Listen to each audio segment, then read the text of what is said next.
You're listening to the Back Porch Talk podcast. Danny and Jason had many discussions and debates on the back porch while making pivotal investment moves with assets. That's right, with trading cards. They welcome you to the back porch and right into those discussions about current sports news with a fresh and unique twist. So come on and join us.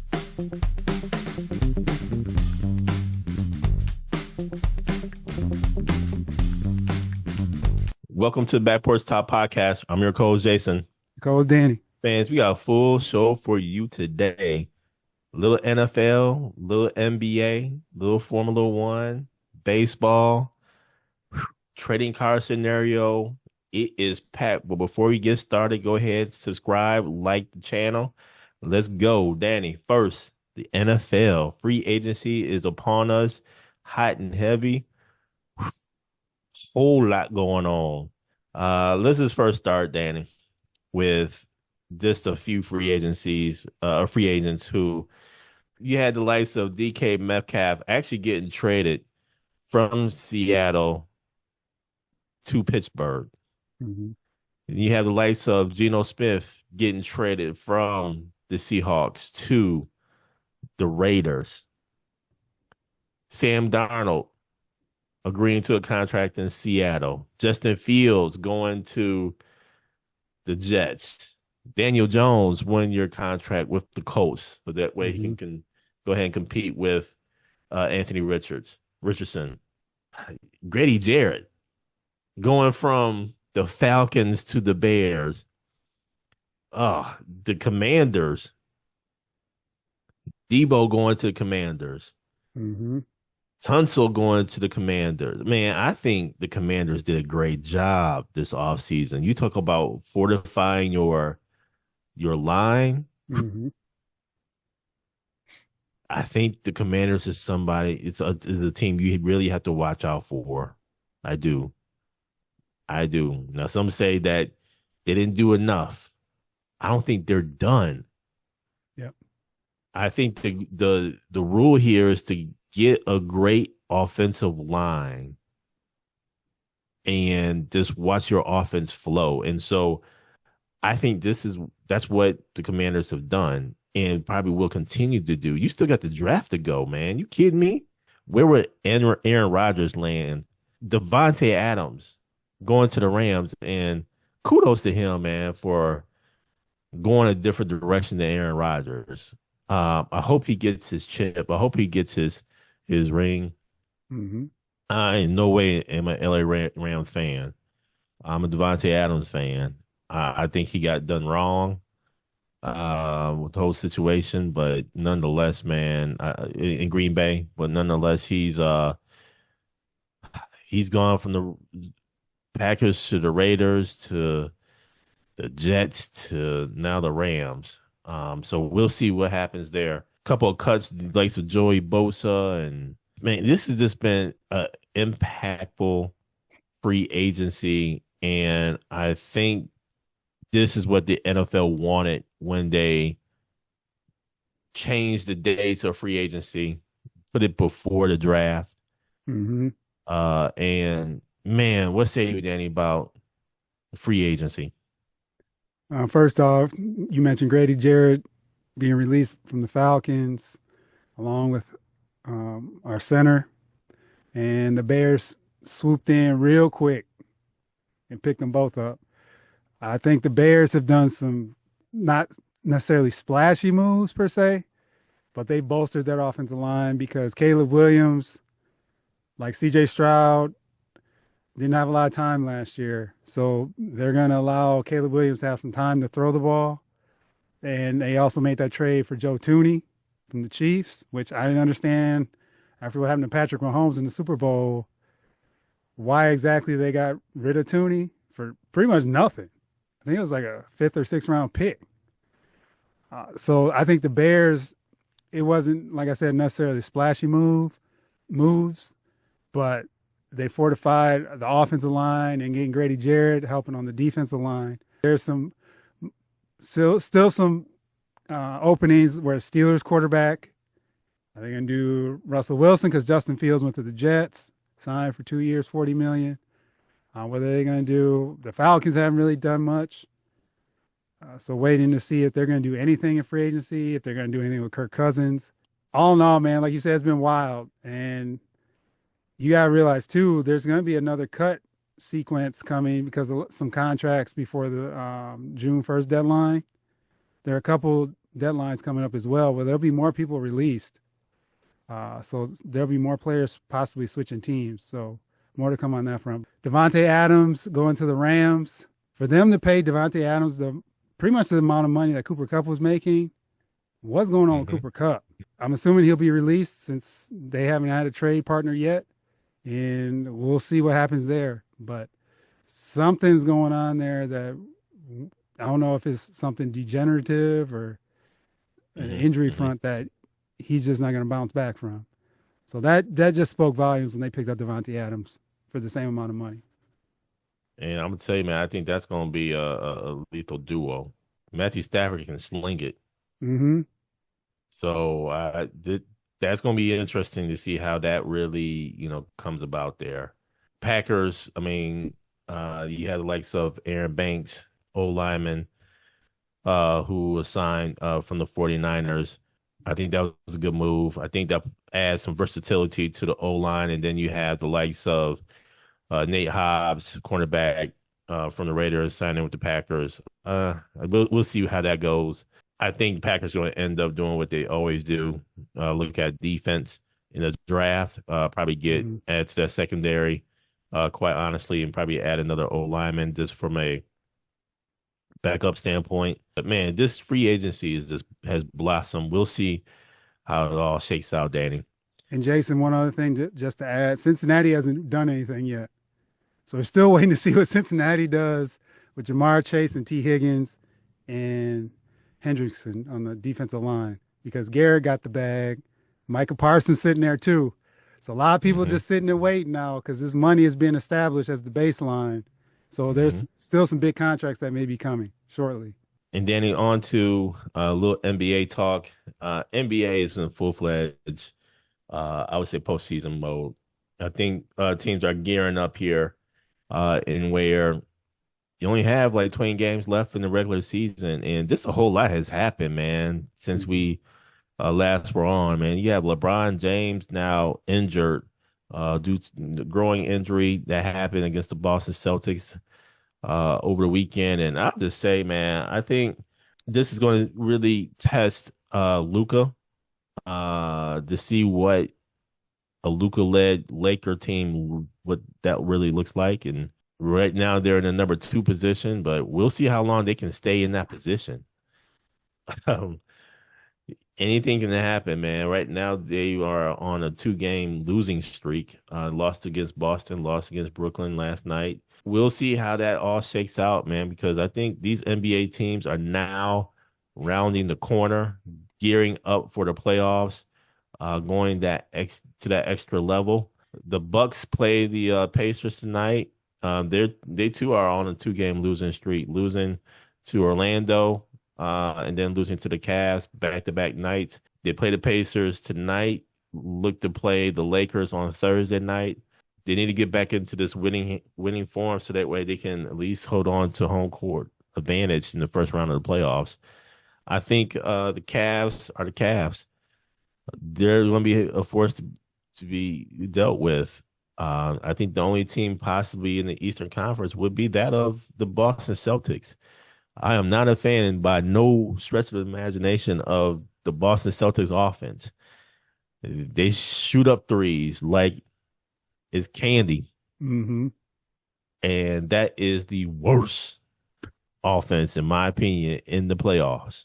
Yep. Especially when it comes down to the nitty gritty, where you gotta get a bucket, where you gotta grind it out. I love seeing teams in the finals just grit and grind, because they're putting that extra effort in there. You know that there's a championship being played for. Shooting threes, nah, Mm-hmm. I don't get that. I don't get that feeling of that grit and grind shooting threes. So we'll see what happens in the playoffs. What say you, Danny, about the NBA? On the Lakers front, they actually moved into the three spot after last night, after that losing to Brooklyn of all teams. Mm-hmm. Like you said, it's going to be an adjustment period now with LeBron out, and there's still speculation on how long he may be out. So we're still waiting to hear that news. It was 1 to 2 weeks, but who knows? So, like you said, now this is Luka's time to shine and kind of raise up the rest of the group. It didn't look good last night, but he did put up a triple double. The Nuggets are picking it up right now. They're in the two spot. And the Lakers have to be careful because they can go from three to like the play-in tournament if they don't win some of these games with LeBron out. So they're on a slippery slope. And then right into Major League Baseball, where we're upon opening day. Mm-hmm. I would say this, man. Hate to hear about Garrett Cole going down for rest of the season or for the whole season Mm-hmm. for the Yankees due to Tommy John surgery. I would have loved to have seen basically all teams at full force really go at it. But I mean, it's the Yankees. I mean, they're gonna throw money at it. They're gonna get another starting pitcher or trade for a starting pitcher, and kind of move on for the rest of the season. But those Dodgers, man, you talk about a team that is loaded. I don't know how much more loaded you can get. Shohei had the surgery. He's good to go. This is going to be interesting with the Dodgers. Now they don't have to worry about Shohei doesn't have to worry about gambling, Mm-hmm. controversies, or anything like that to start this season off. Neither does the rest of the Dodgers. And so I think that's going to put them in a great position starting off. Buckle up, ladies and gentlemen. This is going to be an interesting season. What Yes. say you, Danny, about the baseball season? Yeah, Jay, they start with the Tokyo series with the Cubs and Dodgers next Tuesday and Wednesday. So they'll get everything going, and then teams will have their actual official American opening days later that week. But I think the Dodgers, man, are gonna have like a six-man rotation possibly, because these starters aren't going many innings because they're bringing in, the relievers and things like that. So I think they may go a six-man rotation, which then seeing the pitching staff, the way it's set up, that's tough. But Mm-hmm. it's good, man. I mean, spring is on its way. And hopefully we can put winter behind us soon enough, and we got baseball starting shortly. And just as baseball is about to start, Formula One is about to start. And this is going to be an action packed season. Now, you Mm-hmm. talking about buckle up, man, you need to buckle up, put the seatbelt on, get your helmet. You better get ready for the Formula One season, man, because this is going to be epic. Mm-hmm. I mean, Sir Lewis Hamilton starting for Ferrari. Uh, Lando Norris, can he win a world championship? What does McLaren look like? Are they going to repeat as the Constructors' Cup champion? Red Bull, are they going to, is the car going to dominate? Got new driver replacing Checo. For fans who don't know about Formula One, I would recommend watching the Netflix series Drive to Survive. Formula One. That series is really good. It goes behind the scenes on a lot of stuff. And you see the friendships, the partnerships, the competitiveness, just Mm-hmm. the whole nine when it comes to Formula One. And I think this is going to be one of the better Formula One seasons, and since I've watched anyway. And I am rooting for Sir Lewis Hamilton to get his eighth championship. Should be ninth. Mm-hmm. Fans know where I stand with that. Fans know Sir Lewis Hamilton got cheated off of that one. Yep. So, boy, this is going to be interesting. What say you, Dan, about Formula One? Jay, just looking forward to seeing new faces in new places and how these cars perform. Remember last year after Jump, Red Bull was just destroying everybody. Mm-hmm. And then by the end of the season, McLaren did their thing, and as well as some other teams, right? So it wasn't just what we were discussing at the beginning of the season where it was just pure domination by Mm-hmm. Verstappen and Red Bull. So that's where I'm looking forward to seeing now how the season ended and will that carry forward into the new season. And just seeing the new cars and, like I said, new faces and new places and how things go down this like first couple weeks because you'll kind of get a feel for what this is looking like. And no, Yep. I'm just excited for the season to start. And And with that, Danny, we have an intriguing trading car scenario. Who we got? so, Jason, today's trading car scenario is Terrell Owens' 1996 Topps Finest Rookie Card for Devontae Adams' 2014 Topps Rookie Card. Couple quick bios. Terrell Owens was the 89th overall pick in the 1996 NFL Draft out of Chattanooga by the San Francisco 49ers. He had a career of 1,078 receptions, 15,934 receiving yards, and 153 touchdowns. He's a Hall of Famer, 6-time Pro Bowl, 5-time All Pro. And then Devontae Adams was the 53rd overall pick in the 2014 NFL Draft out of Fresno State by the Green Bay Packers.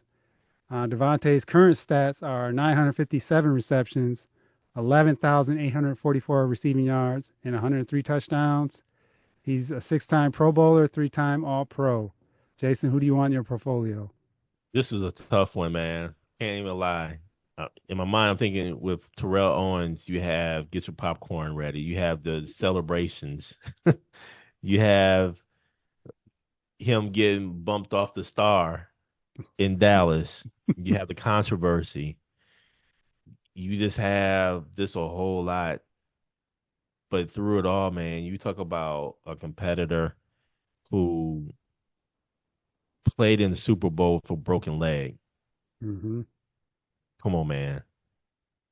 The grit and grind for a ring. And, you also talk about someone who always wanted to be in the cameras. So there's some controversy there.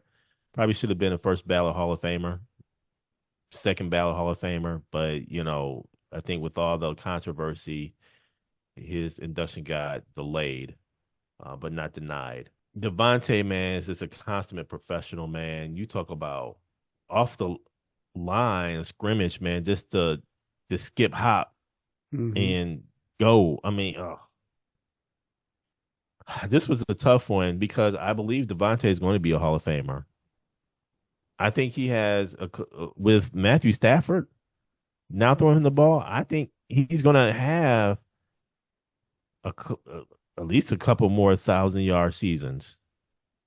And truth be told, had he had a decent quarterback at the with the Raiders, I think he would have, really be close to the total amount of yardage of that of Terrell Mm-hmm. Owens. Talking about all pros, Devontae's just about there, two behind, but I'm torn, man, because you can tell a story definitely with Terrell Owens, man. But the book is not done with Devontae, and the Rams are close. I Mm-hmm. mean, they were close against the Eagles, man, at Philly. Yes, they were. I'm going to pick Devontae Okay. because I think you can tell the story of how he went from one Hall of Fame quarterback to being thrown the ball by some people that you just didn't hear about, didn't know necessarily, and still was successful Mm-hmm. somewhat. And I think we're going to see some greatness out of him, not only this year, but next year. And I think he's going to play in some meaningful playoff games to where I think it's going to really build upon his legacy. Mm-hmm. And I think you could tell the story of how he finally got away from Aaron Rodgers, although they're friends, but he got away from Aaron Rodgers and got his ring, possibly. I'm going with Devontae. Who you got? Jay, I agree. This one is tough. I think when I look at the card and kind of the story behind the card, if you remember Terrell Owens back in his day, he got a lot of NFL fines with him and Ocho Cinco and that era, which it's funny they blazed the trail because everyone was against all the touchdown celebrations, Mm-hmm. any type of celebration. It was like no, and they still kept doing it. They would come up with something every week, something unique if they got in the end zone. And today it's man, they take time to watch the defense run all the way down the field to celebrate and do these skits.